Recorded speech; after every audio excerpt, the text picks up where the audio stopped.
get into it. What a week. In a classic political whoopsie-daisy, President Biden's personal lawyers found a small number of classified documents dating from his time in the Obama administration at his former office space in D.C. Just once I wish we could have a president who was strong enough to resist the intoxicating allure of documents.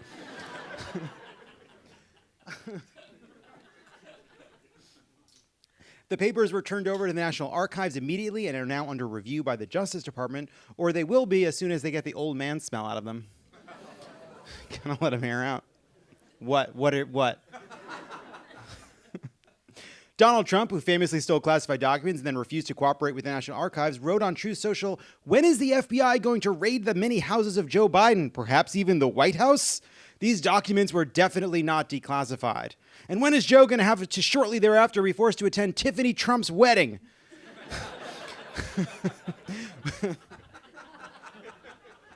And then on Wednesday, we learned that Biden aides reportedly found at least one other batch of classified documents at another location. It says here that the second location was Hunter Biden's art studio. That stinks. That's not good.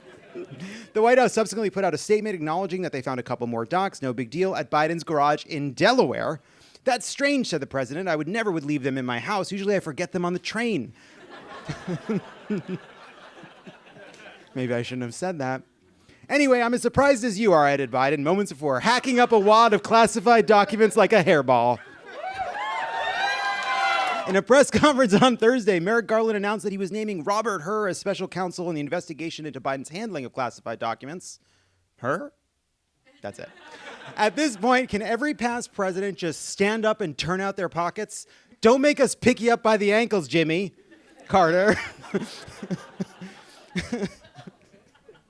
President Biden waved off the new discovery, explaining, "As I said earlier this week, and by the way, my Corvette is in a locked garage, so it's not like they're sitting out on the street. Sure, when I'm pushing 80 down a straightaway with the top down, maybe a document or two flies out, but I don't know if they found any of those." Maybe I shouldn't have said that. Of course, Biden's lawyers immediately reported finding a small number of documents and have cooperated to find and return any others. In the case of Trump, the National Archives tried to get the documents back, but Trump obstructed and refused for so long that the government had to get a warrant and search his house. Good news, everyone. The distinction is clear to most Americans, and the right-wing media had a meeting and said, "Let's skip this one." One story the right wing is not skipping: the White House announced that President Biden does not support a ban on gas stoves after a Consumer Product Safety Commission official suggested a ban was under consideration, which ignited a brand spanking new culture war. To be fair, it's a tricky issue. The new generation of induction ranges are better for cooking than gas stoves, but on the other hand, gas stoves give children asthma. I was thinking about this. I'm really glad odorized gas preceded this modern Republican Party, because I literally think that they would oppose putting a smell to let you know that there was a gas leak in your house. Like, I don't want the government coming in here and making my gas smell. If I want odorized gas, I'll do it myself. I would be remiss if I didn't address the most important news story of the week, the fact that Tom Hanks invented a cocktail just for me.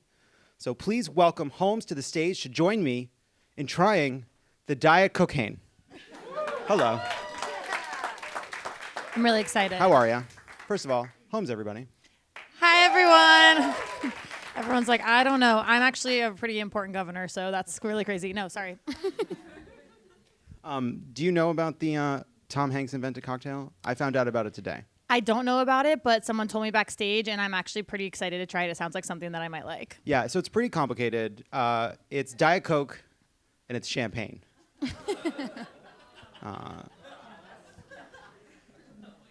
And at some point, it's going to come out on stage.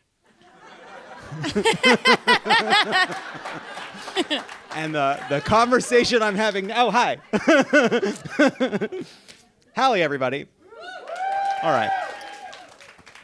There's also a video. Oh, there's a video. Roll the video. A little shot of champagne in your Diet Coke. So I cap it off here? Just, there you go. I'm This is exactly what the folks at Veuve Clicquot intended, by the way. With by the way, this recipe can also be found in the Book of the Revelation. That's right. As Now, a sign first of the all, apocalypse. look at the color. Is it It's not gorgeous. Is it not kind of gorgeous, right? It's like an American Aperol Spritz. And I want to say, happy 2023. Happy 2023. How about that? Thanks, You Hallie. can do anything when you're good at acting. All right, let's do this. None of you people trust me. You all know I'm gonna. Like, you wouldn't. No one did this to Tom Hanks. This is...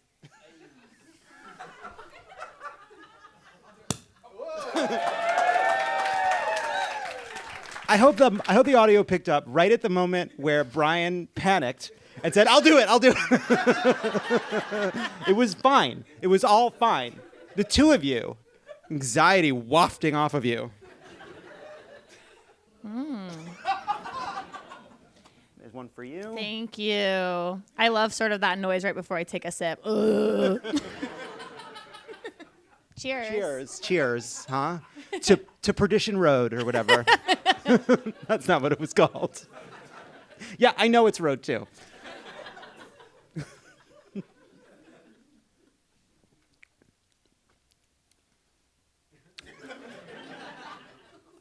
Okay, that was so much worse than I thought. Backstage, they were like, "Do you drink?" And I was like, "How much do I want to lie?" I like it. You do? It tastes like water it tastes like tap water in a place where you're like, I don't know if I want to risk it. And I love that. I think that's cool. Like when you get a fountain Diet Coke and it's like, they haven't cleaned this in a very long time. You know that like bar Diet Coke? You're like, nope, not right. This is not McDonald's. I wish I were somewhere else like McDonald's. I actually really like it. I don't care. Okay. So I won't ever have it again, but I'm happy I had it with y'all. Holmes, everybody. I think it's good. I'm going to make another one for myself. I mean, champagne in many ways is the Diet Coke of drinking. You know? In the same way that, like, you know, it isn't. Yep, love it. Okay. An ad for Mike Pompeo. You know what? I just want this with me.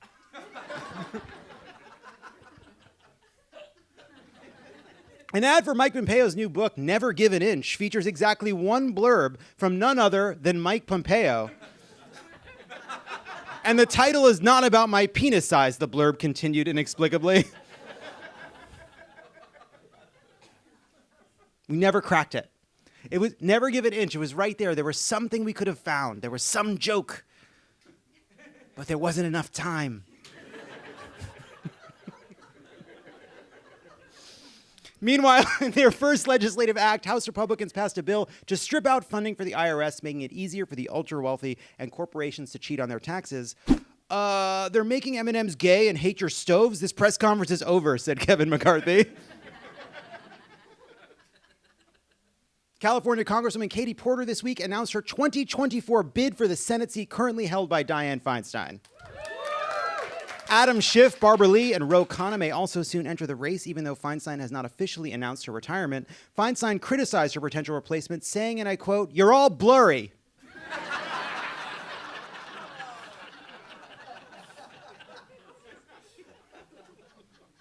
On Wednesday, the chairman of the Nassau County Republicans, which had endorsed George Santos, said, "George Santos' campaign last year was a campaign of deceit, lies, and fabrication. I am calling for his immediate resignation." Unfortunately, George Santos is unable to resign as he is lost at sea, according to his twin brother, Jorge Santos, who it must be said looks a lot like George Santos with a mustache.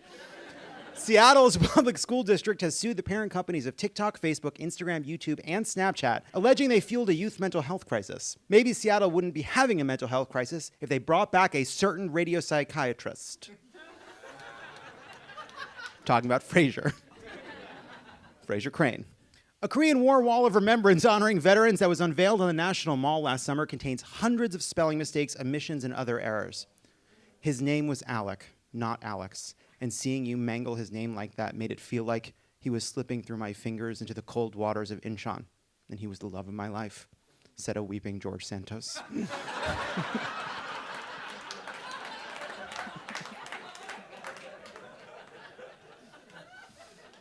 Brazil experienced its own January 6th on January 8th when supporters of former right-wing Brazilian President Jair Bolsonaro stormed government buildings in the country's capital. Stop it! It's not going to be seamless every time you get so excited for me when I go back and fix something I fucked up. The edit makes no sense. People at home won't understand why people are applauding. And then we end up leaving all this fucking shit in. And then we get emails.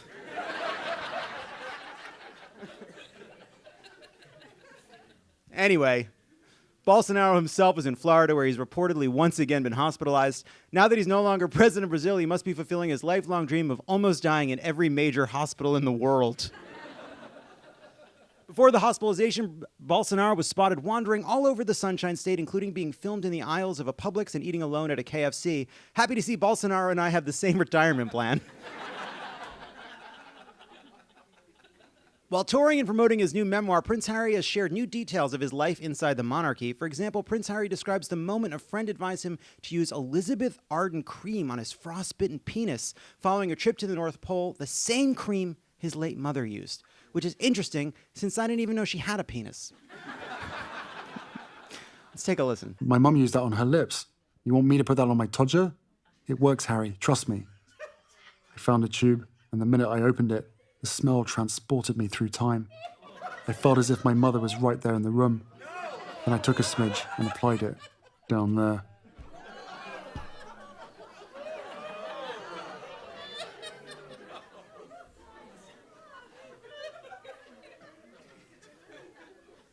Move over, Proust Madeline. We're rubbing cream on our frostbitten penises and thinking of our mothers. It's sad, but it's weird. The memoir's title, Spare, is actually short for Spare Penis, Governor? Mine snapped clean off while I was at the Northie with me lads.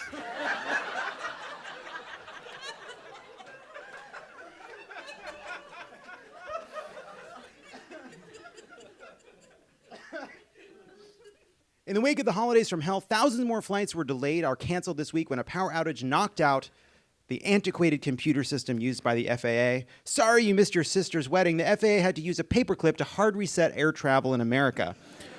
Transportation on Earth was no better. A 17-hour train trip from Virginia to Florida turned into a 37-hour waking nightmare after a freight derailment forced Amtrak to take a long detour, and the social fabric aboard the train slowly unraveled. As the train filled with trash and ran low on food supplies, passengers began fighting over the last cup of ramen in a dispute that one woman described as nearly barbaric. Hey. Save it for the airplanes. This is an actual quote. Once again, for those of you that are calling the police, we are not holding you hostage, said a crew member on the train's public address system. My "we're not holding you hostage" announcement is raising a lot of questions already answered by my announcement. In fairness to the conductor, they said the same thing at my AMC screening of Babylon. Can you guys feel it? The overwhelming sense that we're on the verge of a golden age of train murders. They're back. Anyway, the worst part of the train ride, they did get to Florida. What's that energy? Mike White, the creator of White Lotus, delivered a drunk and briefly spiteful acceptance speech at this week's Golden Globes, saying this. And Jennifer, I love you. Like, we went out with a show we wanted to do with me and Jennifer, and everybody passed. I know you all passed. You all passed on this show. And so, yes, it's very gratifying to have this moment. I have 2 points about this. First of all, don't cross Mike White. The second point I want to make about Mike White, giving that he was on vacation, thought of a perfect idea to spend the rest of his life being on vacation, sold it instantly to HBO, won every award, is a little annoyed about it. I think that's cool. Gwen Stefani is drawing criticism after saying to an Allure interviewer, "I'm Japanese." Now listen, before you accuse Stefani of racism or cultural appropriation, stop and ask yourself if you really want to attack a woman of color. As harmful chemicals and toxins have been phased out since the 80s, scientists have found that the Earth's ozone layer has begun repairing itself and predict it will be fully repaired for most of the world by 2040. Oh cool, no, that's awesome, good for her, said Earth's glaciers. Meanwhile, scientists have found that the Puerto Rican crested anole lizard has changed and adapted to better acclimate to life in urban areas. And yet it's only when the Puerto Rican crested anole lizard takes a break from its magazine job in the big city and comes home for the holidays that it will finally find love. The cost of eggs in the United States has skyrocketed, with prices averaging over $7 per dozen in California. Seems like none of these chickens want to work anymore. I do genuinely like this godforsaken Tom Hanks concoction. Like, maybe I have 7 Diet Cokes a day. Can half of them be champagne? Is that allowed? After permanently shelving Sierra Mist, Pepsi introduced a new lemon-live beverage to compete with Sprite called Starry, which has adopted the slogan, "Starry hits different." The original slogan was going to be, "It's giving Sprite." To use Starry in a sentence, just so you get used to how you're going to use it, "I'm sorry we don't have Sprite. Is Starry okay?" And finally, the Mars Company has announced a limited edition product that only contains all-female M&Ms, a little something for the dudes who think it's gay to eat an M&M. A Mars spokesperson explained that these will be like regular M&Ms, except without the little penises.